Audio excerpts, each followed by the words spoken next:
করতে গিয়ে যখন হাজব্যান্ডের মুখে গরম চাটা ছুঁড়ে মারলাম, এই বাস্তব অনুভূতিটা আজকে তোমাদের সাথে শেয়ার করব, যা আগে আমি কখনো কারোর সাথে শেয়ার করিনি। সংসারের কাজগুলো করতে করতেই তোমাদের সাথে আজকে আমার এই কাহিনীটা শেয়ার করব, যে সেদিন আসলে কি হয়েছিল আমার সাথে আর কেনই আমি গরম চাটা হাজব্যান্ডের মুখে মেরেছিলাম।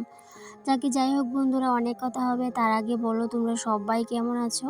আশা করছি রাধা মাধবের কৃপায় সবাই ভালো আছে। কিছু শেষ করেছি, আরও কিছু হবে, কিছু শুধুমাত্র কিছু না, অনেক কিছু হবে, অনেক কাজ হবে আর অনেক পরিশ্রম হবে, আর সেই সাথে অনেকটা ক্লান্তও হয়ে যাব। তারপরেও থামবো না, কারণ আমি পণ করেছি যে যতক্ষণ অবধি শ্বাস প্রশ্বাস আমার ঠিকঠাকভাবে চলবে ততক্ষণ অবধি আমি কাজ করেই চলবো। যাই হোক বন্ধুরা, এদিকে দেখো সকালবেলা একবার রান্না করেছিলাম, আর সকালবেলা যেহেতু ইন্ডাকশনে রান্না করেছি আর এইটুকু ভাত ছিল, তো এইটুকু ভাতে আর দুপুরবেলা হবে না, সেই জন্য আবার এই যে দুপুরবেলা ভাতটা বসাচ্ছি। তার আগে কিন্তু আমি তরকারি যা কিছু রান্না করার সেগুলো কিন্তু করে নিয়েছিলাম, কিন্তু সকালবেলা একবার ইন্ডাকশনে এই সসপ্যানটার মধ্যে ভাত করেছিলাম, আর সকালের খাওয়া দাওয়া করার পর এইটুকু ভাত ছিল, তো এইটুকু ভাতে আবার সবার হবে না, তো আবার বসিয়েছি। সত্যি কথা বলতে আমার এই কথাটা আমি কারোর সাথে কিন্তু শেয়ার করিনি, আজকে ফার্স্ট টাইম তোমাদের সাথে শেয়ার করেছি, মানে করেছি না, করব। তো সেটা আসলেই কিন্তু আমার সাথে ঘটেছে ঘটনাটা, আর সেই পরিস্থিতিটা আমি কিভাবে সামাল দিয়েছি সেটাই তোমাদের সাথে শেয়ার করব। এই কটা দিন ধরে ভাত খেতে একদম ইচ্ছে করছে না, কারণ এত গরম পড়েছে, এত গরম পড়েছে, আর এই গরমের জন্য কোনো কিছুই আমার মুখে রুচি হচ্ছে না। সেই জন্য আজকে আমি খুবই সিম্পল সাদা সিধা রান্নাবান্না করেছি। এই যে আমি চাল কুমড় দিয়ে একটা শুক্তা করেছি, আর সেই সাথে ডাল, তো ব্যাস এইটুকুই।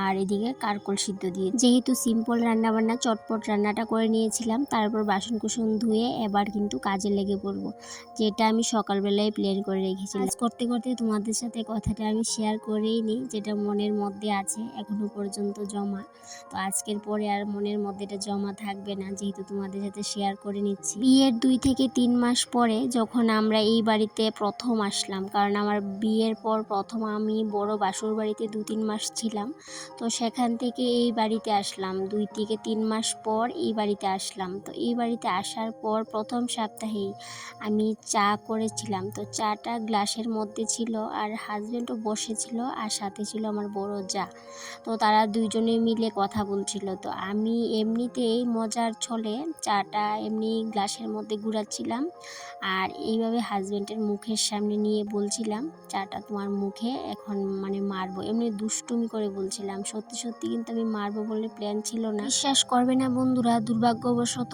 চাটা গিয়ে হাজব্যান্ডের মুখে পড়লো, আর সত্যি কথা বলতে তখন এই 1 সেকেন্ডের মধ্যে আমার অবস্থা পুরো গুরুতর হয়ে গেছে, মানে শরীরের মধ্যে কোনো শক্তি নেই, কোনো সেন্স নেই, এরকম অবস্থা হয়ে গেছিলাম।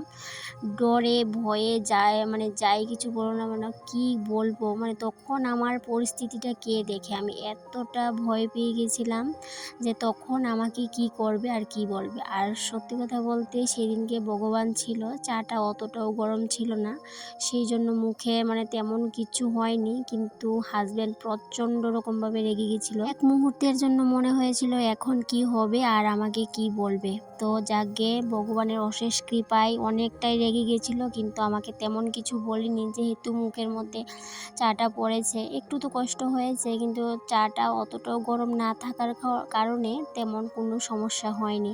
তো সেই যে একটা মানে মেমোরেবল ঘটনা, সেটা আমি কখনোই ভুলতে পারবো না জীবনের শেষ পর্যায়ে অবধি, কিন্তু মানে শেষ সময় এসেও কিন্তু এই কথাটা আমার মনে থাকবে।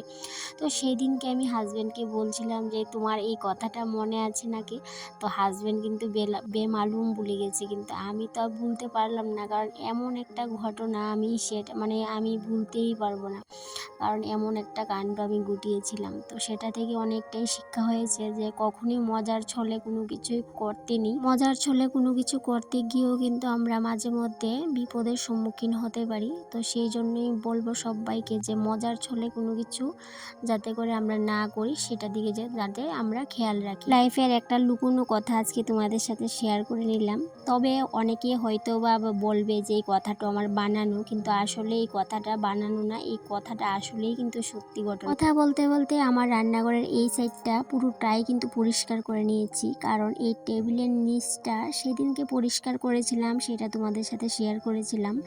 আর তোমরা তো জানোই যে আমি আমার ভাঙাচোরা টিনের মডুলার কিচেনটাকে কিছুদিন পর পরই ক্লিন করি, তবে এই টেবিলের নিচটা কিন্তু আবার নোংরা হয়েছিল।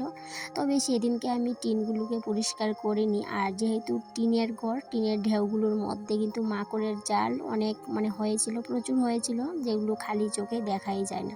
তো সেগুলোকে পরিষ্কার করলাম ঘষে ঘষে সমস্ত কটা। আর এই সাইডটা যেহেতু ধরেছি, ফিল্টারের এইদিকে যা কিছু আছে সমস্ত কিছু পরিষ্কার করে নিয়েছি। তোমরা তো অনেকেই জানো যে আমি নতুন নতুন জিনিস দিয়ে ঘর গোছাতে ভীষণ পছন্দ করি। তবে হ্যাঁ, আমি না, সব গৃহিণীরা বলতে বেশিরভাগ গৃহিণীরাই কিন্তু আমরা ঘর গোছাতে অনেক পছন্দ করি নতুন নতুন জিনিস দিয়ে। জিনিসটা ছোট হোক কিংবা বড়, আমার কাছে নতুন হলেই হলো। যেহেতু এটা ঘর গুছানোরই জিনিস, ঘর সাজানোর জিনিস, তো সেই জন্য জিনিস দুটো ছোট হলেও আমার কাছে কিন্তু বেশ মূল্যবান। তো এই মূল্যবান জিনিস দুটো আমি কোথায় যে সেট করব সেটাই বুঝে উঠতে পারছিলাম না।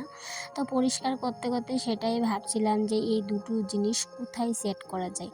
তবে এখন কিন্তু অনেকটাই দুপুর হয়েছে, এত রোদ উঠেছে বাইরে, প্রচণ্ড, কিন্তু গরমে হাঁসফাঁস করছিলাম। তো তারপরেও কাজগুলো করে যাচ্ছিলাম, কারণ ক্লিন করাটা আমার কিন্তু ভীষণ একটা পছন্দের কাজ। কারণ ক্লিন না করতে পারলে আমার কিন্তু ভীষণ খারাপ লাগে, অস্বস্তি লাগে। তো যতক্ষণ অবধি ক্লিন না করতে পারবো ততক্ষণ অবধি মনে শান্তি মেলে না। তো আজকে স্নান করতে করতে প্রায় অনেকটাই দেরি হয়ে গেছিলো, কারণ এদিকে আমি যেহেতু রান্নাবান্নাটা শেষ করে নিয়েছিলাম আর আগেই প্ল্যান করেছিলাম আজকে এই সেটটা ভালো করেই ক্লিন করব। আর এদিকে বাইরে রোদের তাপ দেখে নিশ্চয়ই বুঝতে পারছো। তো তারপর নিজের জন্য একটু লেবু জল, সাথে নুন আর একটু চিনিও দিয়ে নিয়ে নিলাম। তো এটা খাওয়ার পর একটু ভালোই লাগছিল। তারপর কিন্তু আবার কাজে লেগে পড়লাম। তো এদিকে বেসিনটাকে একটু ঘষে মেজে নেব। রান্না করার পর প্রত্যেক দিনই রান্নাঘরটাকে পরিষ্কার করি। তবে হ্যাঁ, প্রত্যেক দিন ডিপ ক্লিনিংটা না করতে পারলেও মাঝে মধ্যে কিন্তু একটু মনস্থির করেই নিই যে আজকে একটু ভালোভাবেই ডিপ ক্লিনিংটা করতে হবে, যেটা আজকে প্ল্যান করে রেখেছিলাম। যে এইভাবেই কিন্তু আমি আমার টিনের রান্নাঘরটাকে পরিষ্কার পরিচ্ছন্ন রাখি। আর পরিষ্কার করার পর নিজের মতো করে একটু গুছিয়ে সাজিয়ে গুছিয়ে রাখার চেষ্টা করি। জানো বন্ধুরা, সেদিন হাজব্যান্ড বলছিল আমার এই ভাঙাচোরা টিনের কিচেনটাকে নাকি মডুলার কিচেন বানিয়ে দেবে। তো কি করে বানিয়ে দেবে বলো তো? ওই যেহেতু আমাদের দোকানে যেহেতু ফ্লাইয়ের কাজ করা হয়, খুব সুন্দর ইন্টেরিয়ারের কাজ করা হয়, তো সেই মিস্ত্রিগুলোকে বলেছিল একদিন এসে রান্নাঘরটাকে সুন্দর করে একদম মডুলার কিচেনের মতো বানিয়ে দিয়ে যেতে। কিন্তু আমার একদমই ইচ্ছে নেই এই কাজগুলো করানোর এখন, কারণ যেহেতু এই ঘরটা আমাদের স্থায়ী না, আমার এই রান্নাঘরটা স্থায়ী না, আর এটার মধ্যে এত খরচাপাতি করে কোনো লাভ নেই।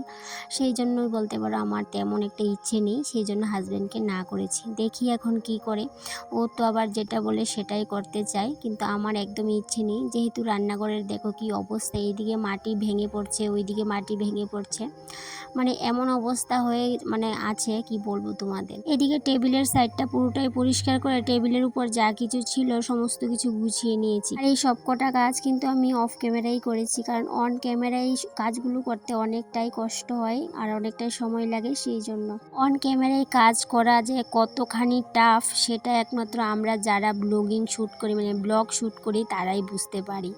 অন্যথায় কিন্তু কেউ বুঝতে পারবে না, কারণ যেই কাজটা করে সেটার উপর কিন্তু যতটা অভিজ্ঞতা থাকে অন্যরা কিন্তু সেটা একদমই উপলব্ধি করতে পারবে না। তো সেই জন্যই বলতে পারো বাকি কাজগুলো আমি অফ ক্যামেরাই করে নিয়েছিলাম, চটপট করে যাতে হয়ে যায় কাজগুলো। সেই জন্য আজকে তোমাদের কাছ থেকে কিছু পরামর্শ চাইবো, যে এই দুটো জিনিস যেহেতু আমি সেট করবো, কোথায় যে সেট করব সেটাই বুঝতে পারছি না।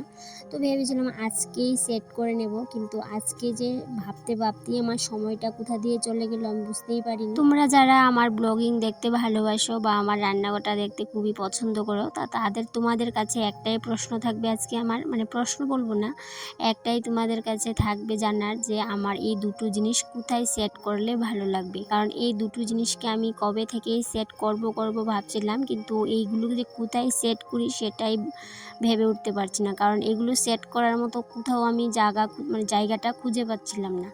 কারণ যেহেতু টিনের ঘর, আর টিনের মধ্যে এগুলো সেট করতেই পারছিলাম না। আর এইদিকে এক সাইডে আছে ইটের দেওয়াল, সেটার মধ্যেও সেট করতে পারছি না। তো আমি সেটা নিয়ে সমস্যার মধ্যে আছি যে এগুলো কোথায় সেট করা যায়।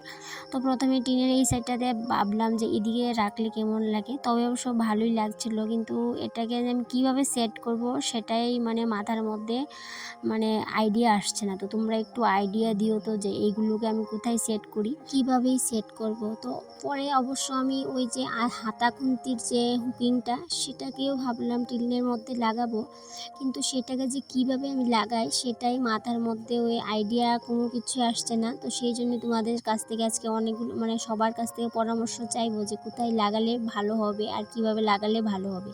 তো এদিকে দেখো, তারপরে এদিকেও ট্রাই করছিলাম স্টিলের র্যাকের মধ্যে, তো দেখছিলাম কোথায় লাগালে ভালো হবে, কিন্তু কবে থেকেই ভাবছি এই দুটোকে লাগাবো, কিন্তু কোথায় যে লাগাই মাথার মধ্যে কোনো আইডিয়া নেই, কিচ্ছু নেই। তো এইদিকে দেখো, তাই জন্যই বলতে পারো আজকের ব্লগটার মধ্যে আমি এগুলোকে লাগাতে পারিনি, কমপ্লিট করতে পারিনি পছন্দের জিনিসগুলোকে। তো নেক্সটে যখন তোমরা আমাকে আইডিয়া দেবে আমি অবশ্যই এগুলোকে হ্যাঙ্গিং করব। তাহলে বন্ধুরা আজকে এই পর্যন্তই রইল, টাটা।